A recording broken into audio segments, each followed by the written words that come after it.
Avec Cyril Delastérie qui choisit chaque semaine un programme télé. Qu'avez-vous regardé cette semaine, Cyril? Eh bien, cette semaine, comme chaque semaine, j'ai cherché une émission dont j'aurais pu me moquer. Et puis, je suis tombé sur Paris des années folles, un documentaire exceptionnel sur France 3. Donc là, aucune blague, rien. Vous n'allez pas nous faire rire, c'est ça? Non, bon, non, ok. je vous préviens, je suis honnête au moins. Ouais, allez, c'est J'ai parti. été frappé par l'incroyable similitude, quelques différences entre la fin des années folles et notre époque. On découvre plein d'images inédites du siècle dernier. C'est là qu'on réalise d'ailleurs que les gens vivaient en couleur, comme nous. Parce que ça a été colorisé, c'est Non ça? mais c'est fou. Et puis il y a du son aussi, c'est bien. Enfin bon. Les années folles, ce sont les années 20, pour ceux qui ne savent pas, l'après-guerre, quand cette jeunesse qui a eu très peur décide de s'amuser et de croquer la vie à pleines dents, et ça fait rêver. Un coup, Paris bascule dans une nouvelle époque et tourne définitivement la page du 19e siècle. Car après 4 années d'une guerre effroyable, la jeunesse française n'a plus qu'une obsession, oublier cette tragédie. Un seul remède, la fête. Et un espoir fou, inventer un monde nouveau, un monde sans guerre, un monde de rire et de jouissance. Sympa, ça par exemple. Oui. J'ai l'impression qu'aujourd'hui on s'amuse plus autant. Voilà, ça c'est une petite première différence. D'accord. Alors effectivement, c'est une première différence. Ces années folles, vous dites qu'elles portaient bien leur nom. Bah, c'est du génie, quoi. Le Paris d'après-guerre, c'est la sensation qu'on a donc frôlé la mort et qu'il ne faut donc pas perdre une minute pour vivre vite. Eh bien, c'est le Paris du mouvement Dada, puis des surréalistes. Moi, je peux être intelligent aussi, pas que. Donc, c'est l'arrivée Voilà, du que pour jazz. faire rire, c'est ça? Ouais, c'est ça, pas qu'un clown. C'est l'arrivée du jazz, donc qui débarque par paquebot entier dans les valises de ces Américains qui sont venus se défouler de la prohibition dans cette France festive et terre d'accueil. Oui, vous avez bien entendu, France, terre d'accueil. En ces années 1920, la France devient une terre d'accueil.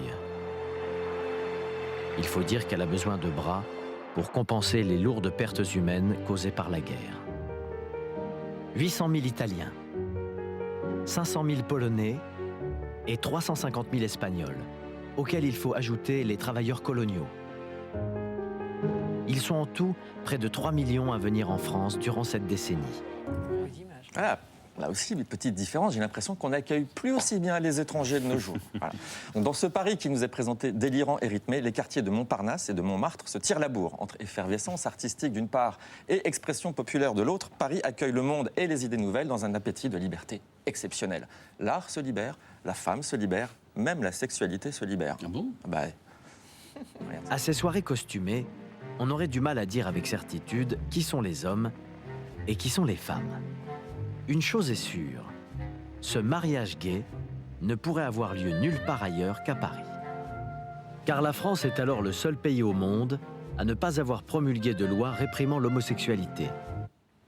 c'est fou ça, non? Enfin, j'ai l'impression qu'on n'a pas été aussi tolérant qu'à cette époque avec le mariage gay. Bon, mais la loi a quand même été votée, c'est quand même un progrès, ça se discute. En tout cas, vous avez l'impression, en voyant ce doc, qu'on a presque régressé, c'est ça? Ben oui, parce qu'en fait, la France des années 20 est une des premières puissances d'Europe. C'est l'époque des Jeux Olympiques, des progrès techniques, donc du progrès, fer à repasser, machine à laver, automobile. Ben non, mais... Quelle libération! Ça a tout il faut changé dire- dans nos vies. Bah, Non. surtout. il faut- les nôtres. Non, mais c'est un vrai Quoi? Il y a des garçons qui y repassent, ça suffit. On va repasser, tiens. On vous en reparlera Pas une autre beaucoup. fois. Ouais, non, c'est un autre débat. Allez, avance, Cyril. Non, j'étais sûr et j'étais conscient que le fer à repasser allait faire débat. Non, mais derrière cette joie de vivre de façade, une grosse tranche de la population vit toujours dans une misère qui rappelle un petit peu le Moyen-Âge quand même. L'armistice a laissé la France en proie à une grave crise monétaire. L'inflation bat des records et les files s'allongent à la porte des soupes populaires. À la tête de l'État, personne ne semble trouver de remède. Voilà, c'est ça, les similitudes. À la Aujourd'hui, tête c'est de pareil. l'État, personne ne semble trouver le domaine, c'est J'ai ça? l'impression qu'on n'a pas beaucoup plus d'espoir à la tête de l'État. Alors, donc, pendant que les plus délurés font la fête, eh bien, en Italie et en Allemagne, Mussolini et Hitler s'éclatent littéralement en surfant sur la misère, la crise et les inégalités. En France, même pendant la cérémonie qui voit les cendres de Jaurès transférées au Panthéon, l'extrême droite se manifeste. De violentes bagarres éclatent en marge de la manifestation. À l'extrême droite, on fustige le leader socialiste, pacifiste et anticlérical. L'Action française de Charles Maurras organise même une contre-manifestation, tandis que ses nervis, armés de leurs cannes plombées, viennent jouer les troubles fêtes dans le cortège officiel. L'extrême droite prospère sur la crise économique aggravée par l'instabilité politique.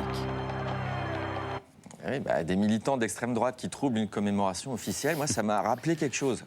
Effectivement, c'est la crise de 29 qui va mettre fin aux années folles. Exact. Retour à la réalité. La fête est finie. Les Américains ruinés retournent chez eux. La France s'engouffre dans un tunnel un petit peu plus réactionnaire. Crise politique, crise sociale, tension et montée des extrémismes. C'est le cocktail qui mènera l'Europe et donc la France à la Deuxième Guerre mondiale.